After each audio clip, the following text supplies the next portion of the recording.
오늘은 사망 권세 깨트리시고 다시 살아나신 주님께 감사와 영광의 예배를 드리는 부활 주일입니다. 세상에 존재하는 다른 종교들, 인간이 만든 신을 섬기거나 죽은 교주를 신격화해서 섬기죠. 그러나 기독교는 다시 사신 예수 그리스도를 믿는 부활의 종교입니다. 네, 사망은 주님을 붙잡아 둘 수 없습니다.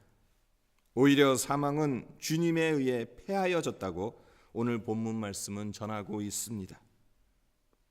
그런데 주님이 사망을 패하셨다는 바울의 선포에 대해서 잠깐 생각해 보았으면 합니다. 언뜻 보기엔 이 선포엔 문제가 있습니다. 왜 그렇습니까? 그 이유는 사람들이 매일 죽기 때문에 그렇습니다. 지금 이 순간에도 노화라는 자연적인 과정으로 인해 죽음의 골짜기를 지나가고 있는 사람들이 수도 없이 많습니다. 그뿐입니까? 기근으로, 암으로, 심장병으로, 갑작스러운 사고로, 전쟁으로, 예기치 못한 비극적 참사 등등으로 죽는 경우가 얼마나 많습니까? 신문에 보면 매일 부골 안에 밤새 숨을 거둔 사람들의 이름이 기재됩니다.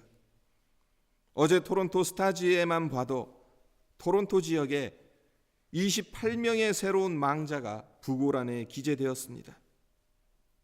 부골 안에 등장하는 이름들 자세히 보시면 절대로 반복되지 않습니다.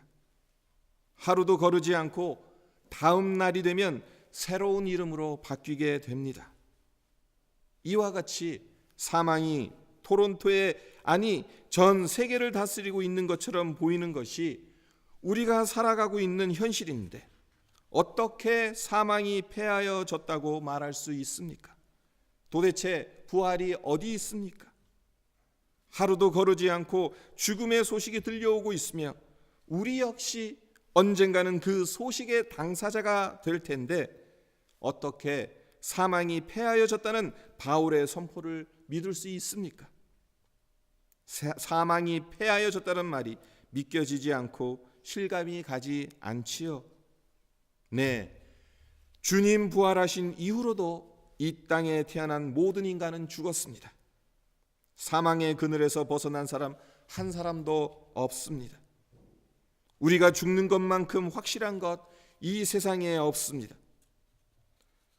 죽음과 관련된 역설적인 비즈니스가 있습니다. 바로 생명보험입니다. 생명보험에 가입하는 이유가 무엇입니까? 생명보험에 가입하는 유일한 이유는 언젠가는 죽는다는 것을 알기 때문에 가입하는 겁니다. 우리가 영원히 살 것 같으면 생명보험에 가입할 필요가 없겠지요. 하지만 그 시간을 알지 못할 뿐이지 우리에게 죽음이 찾아온다는 것을 분명히 알기 때문에 생명보험 납부금을 매달 꼬박꼬박 내고 있는 것 아니겠습니까? 참으로 아이러니컬하지 않습니까? 보험금을 타기 위해선 죽어야 한다는 것, 죽지 않고 살아있으면 그 혜택을 누리지 못하고 돈만 허비한다는 것, 보험금을 타게 된다면 그 혜택을 누리게 되는 사람이 내가 아닌 다른 사람이라는 것. 하지만 생명보험이 우리에게 명명백백하게 제시하는 진리가 있지요. 그것은 사망이 지배한다는 겁니다. 네, 죽음은 알게 모르게 우리의 삶을 통제하고 있습니다. 우리의 삶을 죽음이라는 최종적 목적지에 맞춰 세팅해 놓았습니다. 그렇다면 어떻게 해서 사망이 우리의 삶을 통제하고 있는 것입니까? 우리 인간이 죽을 수밖에 없는 이유를 성경은 무엇이라고 가르치고 있습니까? 로마서 5장 12절에서 사도 바울이 다음과 같이 말합니다. 그러므로 한 사람으로 말미암아 죄가 세상에 들어오고 죄로 말미암아 사망이 들어왔나니 이와 같이 모든 사람이 죄를 지었으므로 사망이 모든 사람에게 이르렀느니라. 여기서 말하는 한 사람 누구이겠습니까? 아담이지요. 아담의 범죄함으로 죄가 세상에 들어왔고 그 결과 사망이 들어왔다는 것이 성경의 가르침입니다. 먼저는 아담이 있었습니다. 그리고 죄가 들어왔고 그 다음에 사망이 들어왔습니다. 무엇을 말하는 것입니까? 죄가 있는 곳에 항상 사망이 뒤따라온다는 것이고, 이 세상에 죄가 존재하는 한 사망은 우리 곁을 떠나가지 않는다는 것입니다. 우리가 성경의 가르침을 깨닫는다면 왜 죽느냐의 대답은 언제나 동일합니다. 죄입니다. 질병 때문도 아니고 암 때문도 아니며 사고 때문도 아니고 노화 때문도 아닙니다. 죽음의 궁극적인 원인은 죄입니다. 결국 이 세상 모든 사람들이 죽는 것은 죄 때문이에요. 여기에 우리의 절망이 있고, 또한 역설적이게도 여기에 우리의 소망이 있는 것입니다. 죄로 인해 죽을 수밖에 없다는 것, 절망입니다.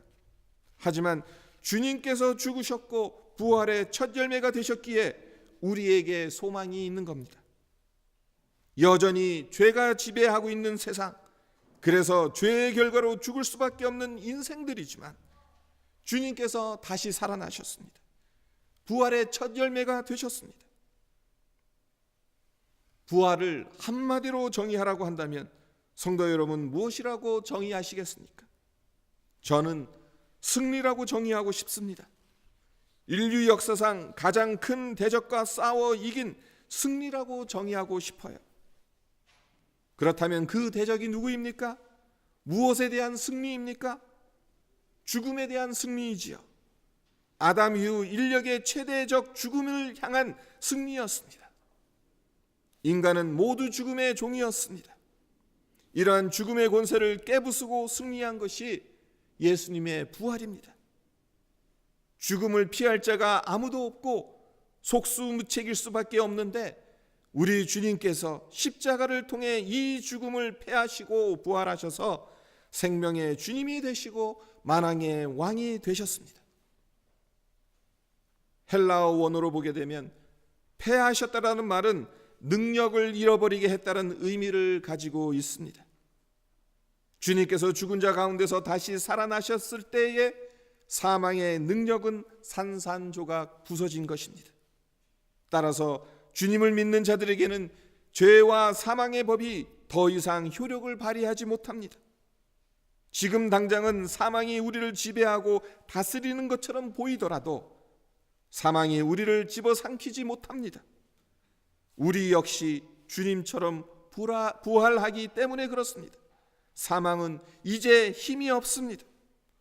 사망이 사망하는 것을 목격하게 될 날이 오게 될 것입니다. 그리고 이러한 이유로 인해 우리의 몸이 죽은 후 실제적으로 부활을 경험하기 전까지 이제껏 알고 있는 죽음의 의미가 아닌 새로운 의미를 붙잡으며 살아갈 수 있는 것입니다. 그것이 무엇입니까? 요한복음 11장 25절 26절을 읽어드리겠습니다. 예수께서 이르시되 나는 부활이요 생명이니 나를 믿는 자는 죽어도 살겠고 무릇 살아서 나를 믿는 자는 영원히 죽지 아니하리니 이것을 내가 믿느냐? 여러분, 주님의 이 말씀을 믿으십니까? 주님이 부활이요 생명이니 주님을 믿는 자는 죽어도 살겠고 무릇 살아서 주님을 믿는 자는 영원히 죽지 아니할 것을 믿으십니까?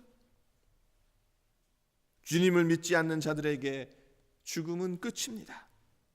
죽으면 육신은 무덤으로 가고 죄의 문제를 해결받지 못한 영혼은 지옥으로 갑니다. 하지만 주님을 믿는 자들에게 죽음은 끝이 아닙니다. 한 단계에서 다른 단계로 통과하는 중에 끼어드는 한시적인 장애물에 불과합니다. 육신은 세상 사람들과 똑같이 무덤으로 가지만 영혼은 천국으로 갑니다.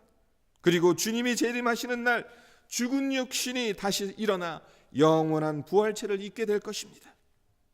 그렇습니다. 예수님이 부활이요 생명이시기 때문에 예수님을 믿는 자들에게 죽음은 영원한 것이 아니라 잠깐의 장애물일 뿐입니다. 그래서 죽어도 삽니다. 영원히 죽지 않습니다. 우리는 부활하신 예수 그리스도를 믿습니다. 부활의 승리를 믿습니다. 따라서 이 땅에 우리의 발을 디디고 살아가야 하기는 하지만 땅을 바라보며 살아가는 인생이 아니라 영원과 잇대어 있는 부활의 소망을 품으며 하늘을 바라보는 삶이 되어야 하겠지요. 이 믿음이 여러분의 믿음이기를 바랍니다. 이 소망으로 살아가시기를 바랍니다. 그리고 이 믿음과 소망이 있기 때문에 사도 바울이 빌립보서 1장 21절에서 고백했던 것처럼 이제 내게 사는 것이 그리스도니 죽는 것도 유익함이라는 고백을 드리며 주님을 위해 살아가는 복된 삶이 되기를 주님의 이름으로 축원드립니다.